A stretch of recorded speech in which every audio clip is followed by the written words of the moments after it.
Welcome to Surya's TV good evening news. Andhra రాష్ట్ర tipper owner association ఆధ్వర్యంలో tipper lorry ఓనర్లు తమ ఆవేదన వ్యక్తం చేశారు. ట్రాన్స్పోర్ట్ చేయడం వరకే కిరాయికే తోలేవాళ్ళం మేమేం సొంతంగా మిషన్లతో ఎత్తుకురాలేం కదా సార్. ఇది ఎలా ఉంటే కొంతమందిని మేమే ట్రాన్స్పోర్ట్లో మాకే బోళ్ళు ఉన్నాయి, మేము టెండర్లు వేసుకున్నాం అంటున్నారు. టెండర్లు వేసుకున్నప్పుడు మరి ఇంకెందుకండి, టెండర్లు వేసుకున్నప్పుడు ఏ వర్క్ ఆర్డర్ తోలుతున్నారు, ఎందుకు తోలుతున్నారు? క్వారీ పాట పెడతాం ఎందుకు? పాట పెట్టకూడదు కదా. టెండర్ వేశారు, 71 రూపాయలకి టెండర్ వచ్చింది. 130 రూపాయలు గవర్నమెంట్ రేటు పెడితే 29 రూపాయలకి వేసిన వాళ్ళు ఉన్నారు, 24.5కి వేసిన వాళ్ళు ఉన్నారు, 50 రూపాయలకి వేసిన వాళ్ళు ఉన్నారు. ఏ విధంగా చేద్దామని వేశారు. ట్రాక్టర్తో లోడ్ చేయించుకొచ్చి ఒడ్డును కొట్టి లోడ్ చేయించాలి సార్. టన్నుకు 130 రూపాయలు గవర్నమెంట్ ఇచ్చిన రేటు. దాని మీద ఎవరైనా ఎక్కువ వేస్తారు. 71 రూపాయకి, 51 రూపాయకి, 45 రూపాయలకి వేస్తున్నారంటే ఏ విధంగా చేయగలుగుతాం? మేము ఎన్నాళ్ళని ఫీల్డ్లో ఉన్నవాళ్ళం సార్, మాకు అర్థం కావట్లా. సొంత బళ్ళు తీసుకొచ్చి 10,000 రూపాయల లోడింగ్ బయట వాళ్ళకైతే, వాళ్ళ సొంత వాళ్ళకైతే మామూలుగా లోడ్ చేసి 25,000-30,000కి అమ్ముకుంటారు తీసుకెళ్ళి. ఇది తెలవదా సార్? మమ్మల్ని దొంగ దొంగ దొంగ దొంగ అని మమ్మల్ని అంటారు కదా. కళ్ళెదరు వెళ్తున్నాయి. ఏ క్రషర్లో లారీ వస్తుంది. ఈరోజు అభివృద్ధి పనులు జరుగుతున్నాయి సార్. సీసీ రోడ్లు వేస్తున్నారు, అన్ని రోడ్లు వేస్తున్నారు. మైనింగ్ బిల్లు ఉన్నాయా? మైనింగ్ బిల్ ఇస్తే మేమెందుకు దొంగలు పోతాం సార్? మమ్మల్ని ఆపితే మేము భరించలేము సార్, మేము కట్టలేము. మైనింగ్ వారికి, మైనింగ్ శాఖ మంత్రి గారికి, హోమ్ మినిస్టర్ గారికి, ట్రాన్స్పోర్ట్ మినిస్టర్ గారికి మేము చేసుకునే విన్నపం ఒకటే, మేము దొంగలం కాదు, మేము ట్రాన్స్పోర్టర్లం మాత్రమే. మమ్మల్ని నిందితులుగా చేర్చొద్దు. మేము నిందితులం కాదు. ఎక్కడెత్తుకొచ్చామో మేమే తీసుకెళ్ళి చూపిస్తాం. ఇదే పాత్రికేయులను అందరినీ తీసుకెళ్ళి, ఏమంటే మమ్మల్ని ఇలా జరిగింది, మేము ఈ పలానా క్వారీలో ఎత్తుకొచ్చాం, డబ్బు కట్టే తీసుకొస్తున్నాం సార్. వాళ్ళు డబ్బులు ఇస్తే దింపుతున్నాం. మైనింగ్ బిల్ ఇస్తే మాకేం పెరగదు కదా సార్, రేటు కస్టమర్కే పెరుగుద్ది. అక్కడ 2,000 రూపాయలు మైనింగ్ బిల్ రేటు పెట్టారనుకోండి, బిల్లు తీసుకొచ్చి కస్టమర్కి ఇచ్చి, ఇదిగో బాబు ఇంత రేట్ అయిందని కట్టి తీసుకుంటాం. ప్రతి దానికి టిప్పర్ ఓనరు సార్ ఏ పాకిస్తాన్ టెర్రరిస్ట్ను పట్టుకున్నట్టుగా లారీని ఆపంగానే వ్యవస్థలో ఉన్న ఏ ఆఫీసర్ ఆపినా ముందర డ్రైవర్ జేబులోని ఫోన్ లాగేసుకుంటారు. రాజ్యాంగంలో ఉందా సార్ ఇది? ఓనర్కి ఇంటిమేషన్ చేసుకోవాలిగా, లారీ ఆపారండి, ఇది ఏంటి పరిస్థితి అని చెప్పుకోవాలిగా. డ్రంక్ అండ్ డ్రైవ్ అని కూడా చెప్తా ఉన్నారు డిపార్ట్మెంట్ వాళ్ళు. అవును సార్, డ్రంక్ అండ్ డ్రైవ్ అంటే డ్రంక్ అండ్ డ్రైవ్కి అయినా కానీ ఇంటిమేషన్ ఇమ్మని చెప్పింది సార్. సుప్రీంకోర్టు తీర్పు ఏమిచ్చింది? డ్రంక్ అండ్ డ్రైవ్లో వ్యక్తి దొరికిన ఇంటికాడ దింపాలి కదా, అది రూల్లో ఉంది కదా సార్. యాక్షన్ ఏం తీసుకుంటారు అనేది, కేసు కడతారు, అన్నీ కడతారు. లారీ దగ్గర నుండి డ్రైవర్ని పక్కా తీసుకొచ్చి ఫోన్ లాక్కోవాల్సిన నెసిటీ అయితే లేదు కదా సార్. ఓనర్కి ఇంటిమేషన్ ఇవ్వాలిగా ఫస్ట్ ఆఫ్ ఆల్. ఇదే సార్ జరుగుతున్నది. టిప్పర్ అనేసరికి ఎలా ఉందంటే సార్, ఓనర్ కమ్ డ్రైవర్ ఉన్నా ఇదే వ్యవస్థ అండి.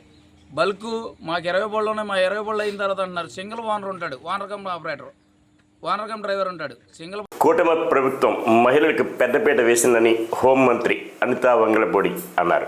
సోమవారం జరిగిన అసెంబ్లీ సమావేశంలో ఆమె మాట్లాడారు. ఈ గవర్నమెంట్ మహిళల భద్రత మీద పెద్దపీట వేసింది. మహిళల భద్రత గురించి ఈ రోజుకి కూడా మేము స్టాండ్ అయి ఉన్నాం.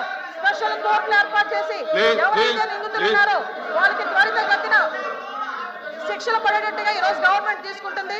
మహిళల విషయంలో ఇంక్లూడింగ్ జగన్మోహన్ రెడ్డి తల్లికి చెల్లికి అన్యాయం జరిగిన ఈ రోజు ఈ గవర్నమెంట్ మేము నుంచుంటామని చెప్పి మీ సభాముఖంగా మీ అందరికీ కూడా తెలియజేసుకుంటాం అధ్యక్ష. దాని మీద మేము స్టాండ్ అయ్యాం. వాళ్ళు చేసిన దానికి అధ్యక్ష, నేను చెప్పిన దాంట్లో ఏ తప్పు ఉందని అందరు నుంచున్నారు చెప్పండి అధ్యక్ష. అదేంటి అధ్యక్ష, అందరి ముందు నుంచున్నారు కదా.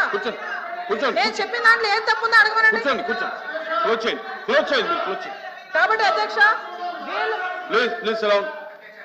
మేడం మీ విషయంలో ఫెయిల్ అయింది సార్, మీ విషయంలో ఫెయిల్ అయింది, ఆయన విషయంలో ఫెయిల్ అయింది, శ్రీనివాస్ గారి విషయంలో ఫెయిల్ అయిందని.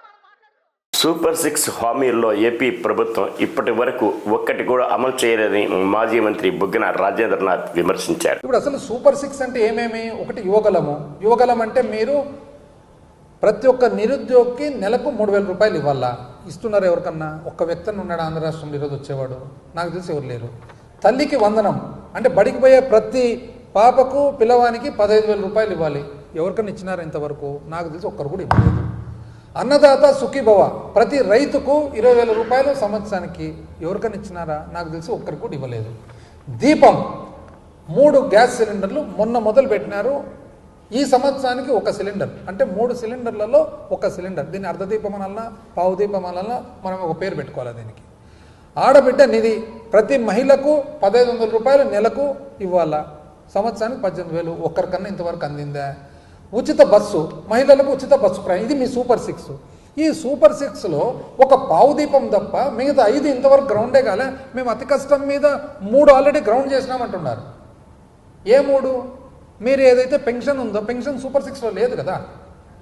సూపర్ 6 ఇది. ఏమైనా సూపర్ 6 మార్చినారు, మీదే కదా. బాబు షూరిటీ భవిష్యత్తు గ్యారంటీ మీరిచ్చిన సూపర్ 6ఏ. ఎక్కడ 3 గ్రౌండ్ అయినా ఇంతవరకు నాకు అర్థం కాలే. అంటే అసెంబ్లీలో ఆన్ రికార్డ్ ఎట్లా చెప్తున్నారు ఇవన్నీ అని. దాని తర్వాత మీరు బ్రహ్మాండంగా ఆదాయం సృష్టిస్తారు, ఏమంటే సంపద సృష్టి. చూద్దామండి అది కూడా. 6 నెలలు అయింది కదా మీరు వచ్చి. సెప్టెంబర్ 24 వరకు చూస్తే 16,431 కోటి రాష్ట్ర రిసీట్స్ ఆదాయం. 23 వరకు చూస్తే 13,818. 22 వరకు చూస్తే మొత్తం మీద 22 నుంచి 23 నెల మీద నెల ఇయర్ ఆన్ ఇయర్ గ్రోత్ చూస్తే, సంవత్సరం మీద సంవత్సరం గ్రోత్ చూస్తే మీది 6 నెలలకు గాను -8.78లో ఉంది. మాది పోయిన సంవత్సరం చూస్తే +12.66 ఉంది. మాదేమో 6 నెలలు 12.66% రాష్ట్ర ఆదాయం పెరిగింది. మీది 6 నెలల్లో -8.7 అంటే ఇంచుమించు -9% ఆదాయం తగ్గింది. ఎట్లా చెప్పగలుగుతున్నారు అని. పోనీ ఇప్పుడు కాదు, పాతది కూడా చూద్దాం. పాతది ఒకసారి చూస్తే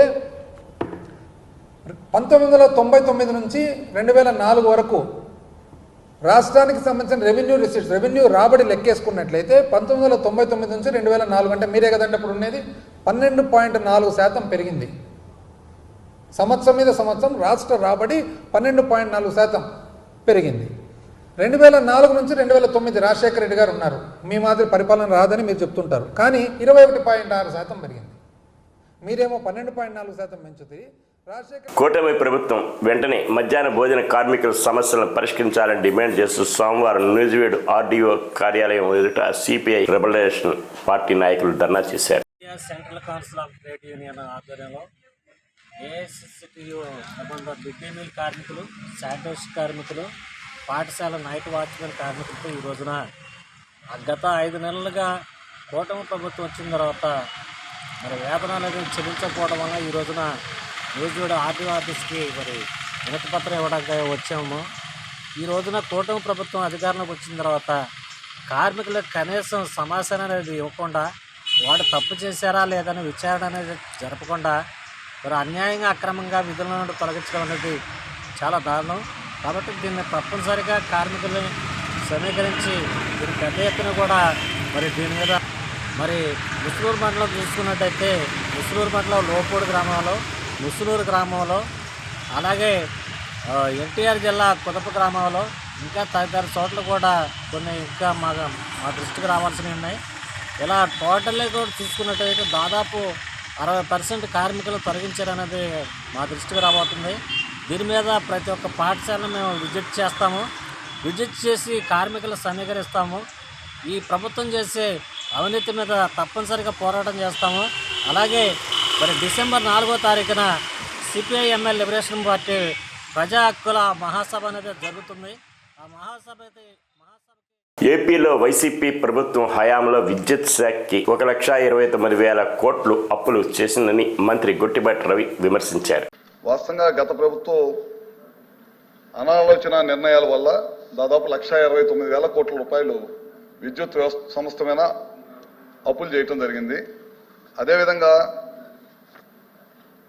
ఈ రాష్ట్రంలో పీపీఏలు అంశం చాలా పెద్ద వివాదాస్పదమైంది సార్. అది కూడా తెలుగుదేశం ప్రభుత్వంలో 14 to 19లో చేసుకున్న పీపీఏలు ఒప్పందాన్ని కంపెనీలకు బెనిఫిట్ చేకూర్చే విధంగా ఉందని చెప్పి దాన్ని పీపీఎల్ని రద్దు చేయటం జరిగింది.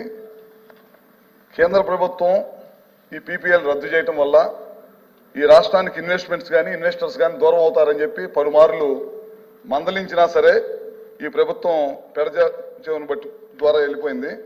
అందుకని చెప్పి 2019లో నుంచి కంపెనీల పేమెంట్లన్నీ కూడా నిలిపేసినాయి సార్. నిలిపేయటం వల్ల కేంద్ర ప్రభుత్వం కేంద్ర మంత్రి కూడా లాస్ట్కి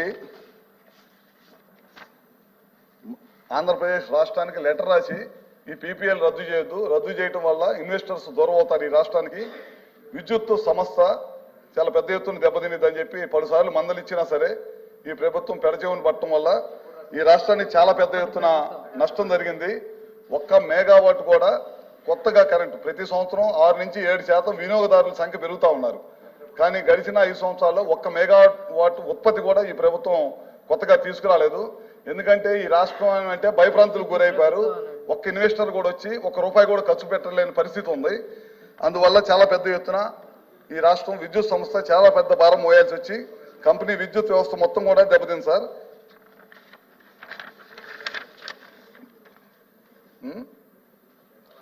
ప్రస్తుతం మా ప్రభుత్వం అయితే గత ప్రభుత్వ నిర్వహణని తీసుకొని ఖచ్చితంగా ఇన్వెస్టర్స్ మళ్ళీ ఇక్కడ రావాలనే ఉద్దేశం కోసం ప్రభుత్వం చాలా పెద్ద ఎత్తున రెన్యూబుల్ ఎనర్జీకి సంబంధించి కూడా ఒక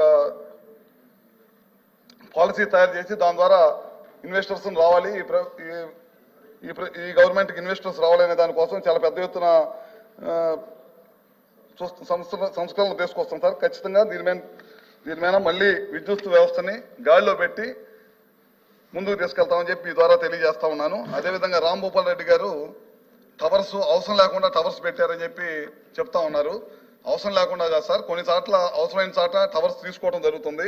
ఒకవేళ అవసరం లేకుండా ఎక్కడన్నా టవర్స్ పెట్టుంటే కనుక వాటిని ఇమీడియట్గా పరిశీలించి అవసరం లేకుండా టవర్స్ పెట్టి ఓన్లీ కేవలం కాంట్రాక్ట్లో బెనిఫిట్ చేయడం కోసం కనుక ఏదైనా పెడితే అట్లాంటి వాటి మీద ఇమీడియట్గా చర్యలు తీసుకుంటాం.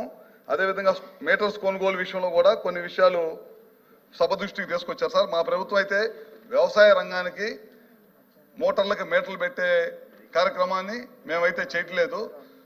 దాని మీద ఏదన్నా ఆయన దృష్టికి వస్తే కనుక మేము ఖచ్చితంగా దాని మీద చర్య తీసుకుంటాము. ఈ ప్రభుత్వం అయితే ఖచ్చితంగా కట్టుబడి ఉంది. వ్యవసాయ రంగానికి మీటర్లు అయితే స్మార్ట్ మీటర్లు కానీ మీటర్లు కానీ అయితే బిగించే ప్రసక్తి లేదు.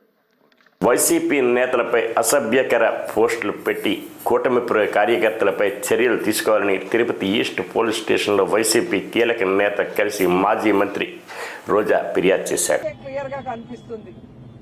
ఈరోజు మా వైఎస్ఆర్సీపీకి సంబంధించిన వాళ్ళు నిజంగా ఎవరైనా తప్పు చేస్తే మీరు కేసు పెడితే మేమేమనుకోము, కానీ తప్పు చేయని వాళ్ళని తప్పుడు కేసులు పెట్టి ఫేక్ ఐడీలతో వాళ్ళని ఇరికించి వాళ్ళని కొట్టి ఆ ద్వారా అందరినీ భయపెట్టాలనుకుంటే మాత్రం వైఎస్ఆర్ కాంగ్రెస్ పార్టీకి పోరాటాలు కొత్త కాదు. మా నాయకుడు, మా బ్రాండ్. ఎవరికైనా అన్యాయం జరిగితే జగనన్న ఊరుకోడు. జగనన్న వెనక మేము సైనికుల్లాగా పోరాడతామని కూడా హెచ్చరిస్తున్నాం. అండ్ ఈ రోజు ఒక్కడే చెప్తున్నాం, చంద్రబాబు నాయుడు గారికి కానీ, పవన్ కళ్యాణ్ గారికి కానీ, హోంమంత్రి గారికి కానీ పోలీసుల్ని మహిళల మీద జరుగుతున్న దాడుల్ని అరికట్టడానికి ఉపయోగించండి, మహిళలకి రక్షణ కల్పించడానికి ఉపయోగించండి. అంతేగాని వైఎస్ఆర్ కాంగ్రెస్ కార్యకర్తల మీద, నాయకుల మీద తప్పుడు కేసులు పెట్టి అరెస్టు చేయాలని మీరు ఉపయోగిస్తే మీరు చరిత్రహీనులుగా మిగిలిపోతారని కూడా ఈ సందర్భంగా తెలియజేసుకుంటున్నాను. పోలవరం కెనాల్ వద్ద జరిగిన అక్రమ మైనింగ్ గురించి సోమవారం ఎమ్మెల్యే వసంత్ సభలో చేసిన వ్యాఖ్యలు మంత్రి కొల్లు రవీంద్ర వివరణ ఇచ్చారు. 70 మందిని దోషులుగా పెట్టడం జరిగిందని చెప్పడం జరిగింది అధ్యక్ష. దాంట్లో ఎక్కడా కూడా శాసనసభ్యులు దోషులుగా పెట్టామనేది నేను అక్కడ చెప్పలేదు అధ్యక్ష. దాంతో పాటు 16,20,000 క్యూబిక్ మీటర్ల గ్రావెల్ అక్రమంగా తవ్వించి 175 మంది మీద 90.38 కోట్ల రూపాయలు వసూలు చేయడానికి కార్యాచరణ చేపట్టామని చెప్పాను అధ్యక్ష. గౌరవ సభ్యులు నేను చెప్తా ఉన్నా, మీది ఎక్కడ కూడా ప్రస్తావన లేదు, మీకు సంబంధం లేదు. దీంతో సంబంధం ఉన్నటువంటి గన్నవరం శాసనసభ్యుల మీద చర్యలు తీసుకోవడానికి బట్టి మాజీ శాసనసభ్యులు, గన్నవరం మాజీ శాసనసభ్యులు దాని మీద ఎందుకంటే ఆయన పాయింట్లు అవగేస్తారు. ఒకటి కాదు, అక్కడ బ్రహ్మలింగ చెరువు చాలా ఉన్నాయి అధ్యక్ష. వాళ్ళు అదే పనులు ఉన్నారు. ఇవాటి కూడా మా శాసనసభ్యుల వారు కూడా అక్కడి నుంచి తీయడానికి ముందు విచారణ పూర్తయితే కానీ తీయడానికి లేదని కూడా వారు కఠినంగా ఉన్నారు అధ్యక్ష. కాబట్టి వర్క్లు డిలే అవుతున్న ఉద్దేశంతో తొందరగా విచారణ పూర్తి చేసి దీని మీద చర్యలు తీసుకోవాలని చెప్పడం జరిగింది అధ్యక్ష. గౌరవ శాసనసభ్యుల్ని అన్నిదా భావించొద్దని కూడా తెలియజేస్తాను అధ్యక్ష. ఈ వార్తలు ఇంతతో సమాప్తం.